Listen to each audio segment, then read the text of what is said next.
ایک سوال ہے، اگر کوئی شخص آپ کو کہے کہ مجھے صرف 5,000 روپے دو، میں تمہارے پیسے چند دن میں 10,000 کر دوں گا، تو شاید آپ فوراً کہیں گے بھائی اتنی آسانی سے پیسہ کیسے ڈبل ہو سکتا ہے؟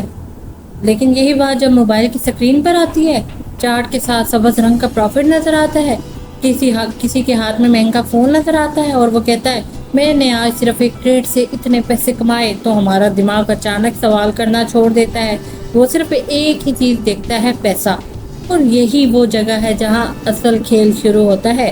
ایک آدمی 5,000 روپے سے ٹریڈنگ شروع کرتا ہے۔ پہلے دن تھوڑا پروفٹ ہو جاتا ہے، وہ خوش ہوتا ہے، دوسرے دن پھر پروفٹ۔ اب دماغ اسے ایک سگنل دیتا ہے شاید میں یہ کام کر سکتا ہوں۔ پھر وہ 10,000 لگاتا ہے، پھر 20,000، پھر اسے لگتا ہے کہ اگر پیسہ زیادہ لگاؤں گا تو پروفٹ بھی زیادہ ہوگا۔ لیکن یہاں ایک ایسی چیز آتی ہے جس کے بارے میں پروفٹ کی اسکرین شاٹ بنانے والے لوگ بہت کم بات کرتے ہیں، لاس۔ اور لاس صرف پیسہ نہیں کھاتا، کبھی کبھی انسان کا سکون بھی کھا جاتا ہے، کیونکہ پہلی لاس کے بعد انسان عام طور پر یہ نہیں کہتا ٹھیک ہے میں رک جاتا ہوں، میں سٹاپ کر دیتا ہوں۔ وہ کہتا ہے یہ پیسہ مجھے واپس نکالنا ہے، بس۔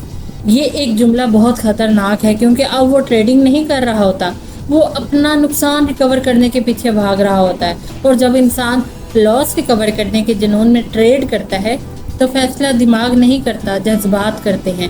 پھر ایک اور ٹریڈ، پھر ایک اور کبھی کبھی جس رقم کو بچانے کے لیے آدمی ٹریڈنگ میں آیا تھا، اس رقم کو بچاتے بچاتے وہ اپنی اصل جمع پونجی بھی گوا دیتا ہے۔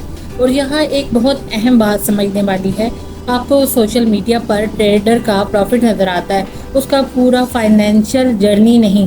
وہ آپ کو دکھاتا ہے آج پروفٹ ہوا 20,000، لیکن یہ ضروری نہیں ہے کہ وہ یہ بھی دکھائے کہ کل کتنے ہزار لاس ہوئے تھے، اس سے پہلے کتنے ٹریڈز فیل ہوئے تھے، کتنی بار اکاؤنٹ تقریباً ختم ہوا، اور اصل میں پورے مہینے کا نیٹ رزلٹ کیا تھا۔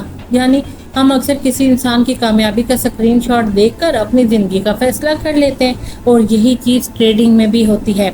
پاکستان میں بھی آن لائن ٹریڈنگ اور انویسٹمنٹ پلیٹ فارم کے حوالے سے ریگولیٹر بار بار عوام کو خبردار کر چکا ہے۔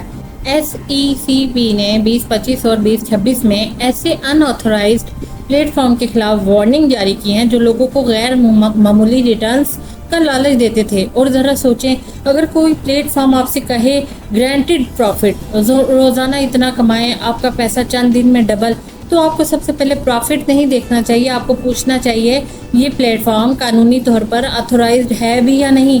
کیونکہ آج کل اسکیمر صرف پیسہ نہیں بیچتا، وہ خواب بیچتا ہے۔ وہ کہتا ہے نوکری کی ضرورت نہیں، گھر بیٹھ کر کمائیں، صرف موبائل سے لاکھوں کمائیں۔ اور انسان، خاص طور پر وہ انسان جو مہنگائی، کم آمدنی اور فائنینشیل پریشر میں ہے، وہ اس خواب کو جلدی خرید لیتا ہے۔ لیکن اب آتے ہیں سب سے اہم سوال کی طرف، اگر میں مسلمان ہوں تو کیا ہر قسم کی ٹریڈنگ حلال ہے؟ جواب اتنا سادہ نہیں ہے۔ ٹریڈنگ ہے اسی لیے حرام ہے، یا پروفٹ ہو رہا ہے اسی لیے حلال ہے؟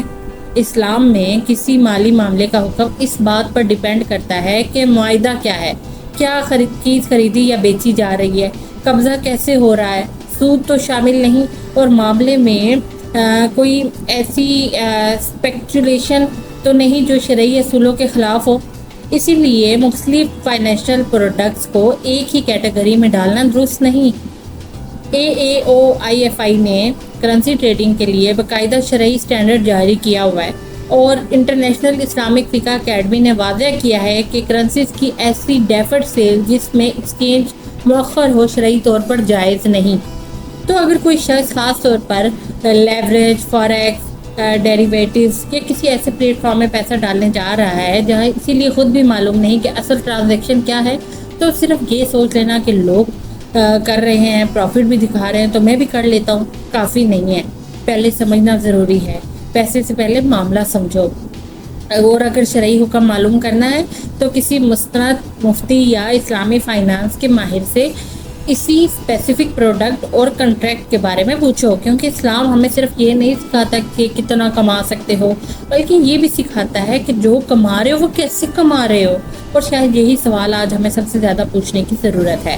ہم ایک ایسے وقت میں رہ رہے ہیں جہاں ہر دوسرا شخص جلدی امیر ہونا چاہتا ہے، کوئی کرپٹو دکھا رہا ہے، کوئی فوریکس، کوئی سگنلز، کوئی پیڈ کورس، کوئی اسکرین شاٹ، اور ہر جگہ ایک ہی میسج ہے تم بھی کر سکتے ہو۔ لیکن کوئی یہ نہیں پوچھتا اگر میں نہیں کر سکا تو اور یہی سوال شاید سب سے ضروری ہے، کیونکہ 5,000 روپے کھو دینا صرف 5,000 روپے کا نقصان نہیں ہوتا، کسی کے لیے وہ بچے کی فیس ہوتی ہے، کسی کے لیے گھر کا راشن، کسی کے لیے بجلی کا بل، کسی کے لیے مہینے کی پوری بچت۔ اسی لیے اگلی بار جب آپ کو کوئی شخص ٹریڈنگ کا پروفٹ دکھائے تو فوراً متاثر مت ہو جائیں، اس سے ایک سوال پوچھیں کہ آپ بھی تو اپنا پورا حساب دکھائیں، آپ فرسٹ سے تو پروفٹ نہیں کر رہے ہوں گے، ٹھیک ہے؟ تو پروفٹ بھی، لاس بھی، فیس بھی اور اصل نیٹ ریزلٹ بھی، کیونکہ ایک اسکرین شاٹ آپ کو امید دکھا سکتا ہے لیکن پورا حساب آپ کو حقیقت دکھا دیتا ہے۔ اور آخر میں صرف ایک بات، اگر آپ کے پاس تھوڑے پیسے ہیں تو انہیں صرف اس لیے رسک پر مت لگاؤ کہ کسی اور نے انٹرنیٹ پر پروفٹ دکھایا ہے، پہلے سیکھو، پھر سمجھو، پھر شرعی اور قانونی حیثیت دیکھو اور اس کے بعد ہی کوئی فیصلہ کرو، کیونکہ پیسہ دوبارہ کمایا جا سکتا ہے لیکن کبھی کبھی ایک غلط فائنینشیل ڈیسیژن انسان کو کئی سال پیچھے لے جاتا ہے۔ اور شاید اصل کامیابی یہ نہیں کہ آپ نے ایک دن میں کتنا کمایا ہے، اصل کامیابی یہ ہے کہ آپ نے اپنی محنت کی کمائی کو غلط جگہ لگانے سے بچا لیا۔ میری آج کی ویڈیو پسند آئی ہو تو چینل کو لائک کریں، سبسکرائب کریں، شیئر کریں اور کسی ایسے بندے کے ساتھ ضرور شیئر کریں جو یہ ٹریڈنگ میں پھنسا ہوا ہے اور اس جال سے نکل ہی نہیں رہا، اور اس سے پہلے کہ وہ اپنا لاس کرے تو آپ یہ ویڈیو اس کے ساتھ شیئر کر دیں۔ اور ہاں، بیل آئیکن کو دبا دیں کیونکہ اگلی ویڈیو میں ہم بات کریں گے کہ ٹریڈنگ میں انسان کا دماغ پروفٹ کے بعد کیوں بدل جاتا ہے اور لاس کے بعد وہ کیوں رک جاتا ہے۔ تو یہ آپ کو ویڈیو تبھی ملے گی جب آپ نے بیل آئیکن کو دبایا ہوا ہوگا۔ تو ملتے ہیں نیکسٹ ویڈیو میں، تھینکس فار واچنگ۔